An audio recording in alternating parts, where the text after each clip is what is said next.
Bonjour, je ne sais pas si vous vous rappelez, il y a quelques semaines que je vous avais présenté un film pour iPad, un film qui avait un effet un peu papier.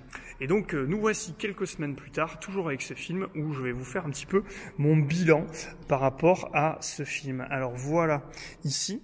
Donc moi ce que j'apprécie déjà, c'est que il s'est pas du tout enlevé, il tient très très bien, il n'y a pas de souci. La petite bulle que j'avais ici sur la pause, elle y est toujours. Mais voilà, lorsque je vais écrire, donc par exemple, bibliothèque, on entend toujours l'effet papier. Et moi j'avais peur, il y a des questions, il y a des gens qui disaient ouais, ça va abîmer ou pas la pointe du stylo. Ils avaient peur de ça, ben moi ça l'abîme pas du tout. Donc là vous voyez, si je fais la mise au point dessus, elle est pas du tout abîmée. Et au contraire, j'aime beaucoup cet aspect papier. En plus, bon, évidemment, le fait que j'ai ma main posée sur l'écran de l'iPad, ça gêne pas du tout non plus. Et autre élément aussi, eh ben en fait, je trouve que ça élimine les reflets. C'est-à-dire que là, typiquement, j'ai une lumière qui est juste au-dessus et on voit les reflets. Vous voyez ici. Mais quand moi je me positionne ici en tant qu'utilisateur, la lumière ne gêne pas. Et ça, c'est super pratique, notamment en classe.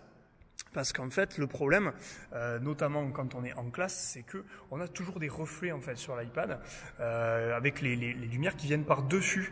Et là, du coup, grâce à ce truc-là, il n'y a pas de reflet. Donc moi, ce que j'aime bien, c'est ce côté papier un peu granuleux, qui est agréable aussi bien au toucher digital qu'avec le stylet. Ça n'abîme pas la pointe et en plus, ça élimine les reflets. Donc pour moi, c'est pas mal. Et puis c'est un petit peu original par rapport aux films plastiques qu'on a l'habitude d'utiliser. Donc moi, je trouve ça au final très très bien. Je recommande. Voilà mon bilan après quelques semaines. Ravi.